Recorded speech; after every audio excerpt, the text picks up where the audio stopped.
अस्सलाम वालेकुम। वालेकुम अस्सलाम। सर जैसा अभी रिसेंटली हमने देखा और आज भी अ, टर्की में ज़लज़ला बहुत संगीन नौइयत का आया। इससे काफ़ी जानी और माली नुकसान भी हुआ उनका। कुछ लोग इसको कह रहे हैं कि भई ये कॉन्स्पिरेसी थ्योरिस्ट्स जो होते हैं वो ये कह रहे हैं कि मेजनिक एजेंडा है एंड ऑल दैट। ये सारी कहानियाँ तो हमें सुनने को मिलती ही रहती हैं। आप इसकी ज़रा साइंटिफिक रुख पे रोशनी डालिएगा कि साइंस इस चीज़ को कैसे देखती है? देखिए मोइस, बिस्मिल्लाह रहमान रहीम। हमने पहले भी अर्ज़ किया कि किसी भी मैटर को, किसी भी मामले को, ज़िंदगी के किसी भी मामले को इंटरनेशनल लेवल पे, चाहे वो जो जियोपॉलिटिकल एजेंडा हो या इंडिविजुअल लेवल पे हो, ज़ाती लेवल पे हो, हर चीज़ को देखने के कई रुख होते हैं। जैसे हम कहें तस्वीर के दो रुख हैं। तस्वीर के दो रुख नहीं, तस्वीर के चार रुख होते हैं, या किसी भी सिचुएशन के चार रुख होते हैं। यानी कि अगर हम दोनों बात कर रहे हैं तो एक रुख तो ये है कि आप किस तरह देख रहे हैं इस कन्वर्सेशन को। दूसरा रुख ये है कि मैं इसको किस कन्वर्सेशन को कैसे देख रहा हूँ, ये मेरा नज़रिया है, एक आपका नज़रिया है। तीसरा ये कि हम दोनों को बात करते हुए तीसरे लोग या तीसरा इंसान कैसे देख रहा है, ये थर्ड आई व्यू है या तीसरे इंसान का नज़रिया है। और इंटरनेशनली या मैनेजमेंट साइंसेज में या फ़लसफ़े में सिर्फ तीन रुख की बात की जाती है, लेकिन रूहानियत में चार नज़रियाती पहलू की बात की जाती है। चौथा नज़रिया वो होता है कि आपकी और मेरी कन्वर्सेशन को और उस थर्ड इंसान को जो हमारी कन्वर्सेशन को देख रहा है, इसको अल्लाह ताला या ऊपर वाला कैसे देख रहा है। इसको हम बर्ड्स आई व्यू भी कहते हैं, third eye view, bird eye view या गॉड्स आई व्यू कह लें।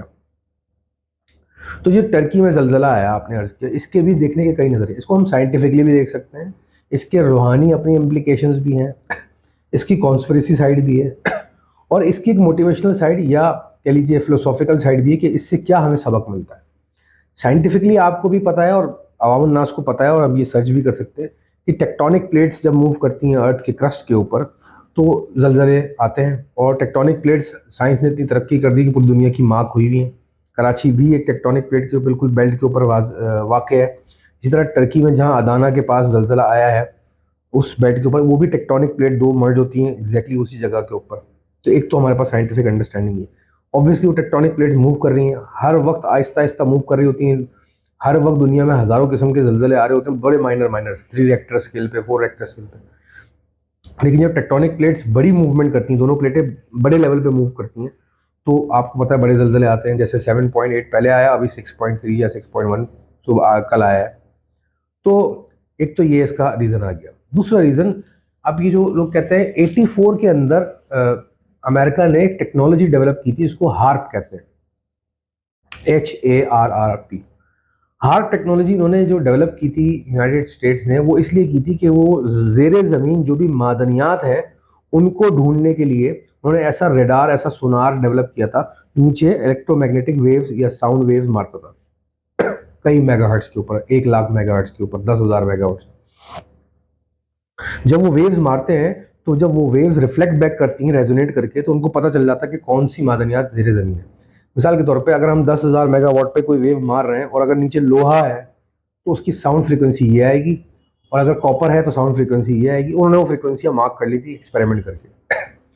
तो उन्होंने इसको बड़े सही तरीके से इस्तेमाल किया। 60s 70s 80s में उन्होंने इसको पब्लिक किया, और फिर उन्होंने इस चीज़ को वॉर गिमिक के लिए भी इस्तेमाल करने की कोशिश की कि 10 लाख मेगा हर्ट्ज़ के ऊपर उन्होंने वो साउंड फ्रीक्वेंसी ज़मीन में मारी, और उससे उनको पता चला कि हम नीचे ज़मीन के टेक्टोनिक प्लेट्स जो हैं उनके अंदर इतनी वाइब्रेशन पैदा कर सकते हैं कि वो मूव होने लग जाए, स्पेस क्रिएट कर जाए उसके अंदर, एज अ रिजल्ट ज़लज़ला आने लग जाए। तो उसको उन्होंने सक्सेसफुली यूज़ भी किया, और उन्होंने बाद में ये ओपनली कहा भी कि हमारे पास ये टेक्नोलॉजी है।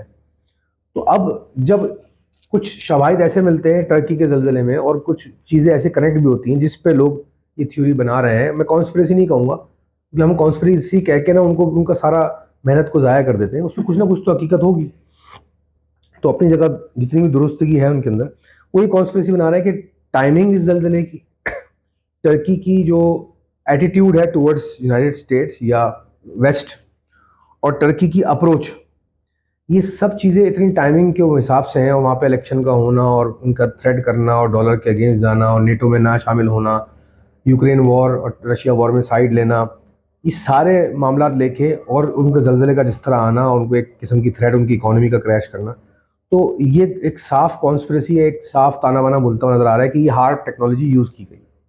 अब यूज़ की गई है या नहीं की गई है वल्लाह आलम, बंदा अपनी ऑब्जर्वेशन के ज़ेरे असर जजमेंट दे सकता है। तो एक तो इसका पहलू ये है। और सर जैसे कि आपने भी पहले जिक्र किया, एक रूहानी रुख भी होता है, तो अगर हम इसको ऐसे कहें कि नेचर या गॉड आई में, ये क्या इवेंट है? मुझे आपको एक फ़लसफ़ा बताएं कि जैसे हमने कहा कि किसी भी चीज़ को देखने के कई पहलू या रुख होते हैं, नज़रियात होते हैं। जब कोई भी एक इवेंट हो रहा होता है, उसको देखने के 4, 5, 6 जो भी नज़रियात हैं, आपके डायमेंशन हैं, आप उनको 4-5 जगहों से देख रहे हो, लेकिन वो इवेंट तो एक ही हो रहा है ना, in the centre of the thing. तो जब भी कोई इवेंट ऐसा दुनिया में होता है, उसको आप कितने भी पहलू से स्टडी करें, वो सारे पहलू कोइंसाइड करेंगे उस इवेंट के उस पॉइंट ऑफ टाइम पे आके। कहने का मतलब ये कि हमने एक साइंटिफिक इसका एंगल बताया, एक इसका हमने कॉन्स्पिरेसी एंगल बताया, हार्प का इस्तेमाल, इसका एक रूहानी पहलू भी है। तो जो भी रूहानी वजह होगी वो कोइंसाइड करेगी हार्प के यूज होने से या साइंटिफिक बैंड, दोनों को सब कोइंसाइड करेगी। रूहानी पहलू उसका ये समझना जरूरी है। अब लोगों को ये चीज़ की शऊर नहीं है। कौमों पर जल्जले कब आते हैं? अगर आप इल्हामी किताबों को स्टडी करें तो उसमें जिक्र है कई कौमों का, और उन पे अजाब आने का जिक्र है, और ये भी क्लियरली बताया गया है कि उन कौमों पे अजाब क्यों आए। अच्छा, जो इल्हामी किताबें वो साइंटिफिक बैंड से चीज़ों को स्टडी नहीं करती या नहीं उस पर नज़र डालती। जो इल्हामी किताबें वो सारी क्योंकि इंसानियत के लिए भेजी गई हैं, इंसानियत को तकवीन देने के लिए, तो उनके अंदर जो रीजनिंग दी होती है वो भी बेस्ड ऑन सोशल सिस्टम होती है। तो इल्हामी किताबों में, खासकर कुरान के अंदर, जब बताया जाता है कि इन कौमों पे अजाब आया, जलजला आया, तूफ़ान आया, सैलाब आया, बीमारी की शक्ल में आया, ये 4-5 मेजर किस्म के जो अजाब हैं या आफतें हैं जो कौमों पे आई, फिर उसमें साथ वो इल्हामी किताबें उसकी रीजनिंग देती हैं। वो रीजनिंग जो होती है ह्यूमैनिटेरियन प्लेन की होती है। क्योंकि ये कौमें नाफरमान हो गई थी इसलिए इन पे अजाब आया, क्योंकि ये कौमें जो है जिना करती थी इसलिए इन पे अजाब आया, क्योंकि ये कौमें खुदा को, अल्लाह को नहीं मानती थी, एक अल्लाह को नहीं मानती, इसलिए इन पे अजाब आया, यानी कुफर में चली गई थी, शिरक में चली गई थी। क्योंकि ये कौमें जो है बदजिन हो गई थी, नाफरमानी करती थी, इसलिए इन पे अजाब आया है। तो इस तरह कई कौमों का जिक्र है, कौम समूद का, कौम आद का, कौम लूत का, कौम नूह का। तो हमें ये जांचना होता है कि किसी भी कौम पे कोई अजाब आता है उसकी रीजनिंग क्या होती है, वो रीजनिंग होगी तो उस पर यह अजाब आएगा।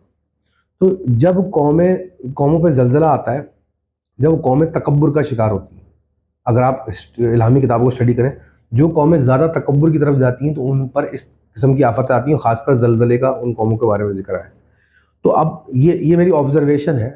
मुझे नहीं पता कौम तुर्क कितनी तकब्बुर में आ चुकी है बज़ाहिर, लेकिन अगर हिकमत इलाही है तो ज़रूर होगा, अगर अल्लाह का कानून है तो हमें ये गौर करना चाहिए कि अगर वो कौम तकब्बुर में आ चुकी थी तो फिर उन पर ज़लज़ले का अज़ाब आया।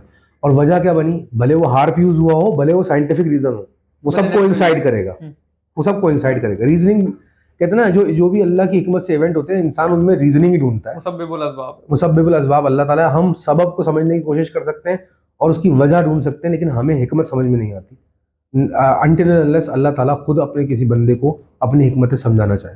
अच्छा सर, जैसा कि हमने देखा कि टर्की पर जब ये आया जलजला, जितना नुकसान हुआ और जितने अच्छे से उन्होंने स्पेस को गुजारा और गुजार रहे हैं, तो इससे पाकिस्तान को एज अ नेशन क्या सीखने को मिलता है? देखिए, मुझे किसी भी कौम पे जब तारीख में अजाब आया है तो उसके 2 आउटकम होते हैं। या तो वो कौम जो है उस अजाब से सबक लेती है और बेहतर कौम बन के निकलती है, या वो उस अजाब के ज़ेर असर आके तबाह और नेस्त नाबूद हो जाती है और पस्तियों में चली जाती है और तकब्बुर का और उस बीमारी का शिकार होती है।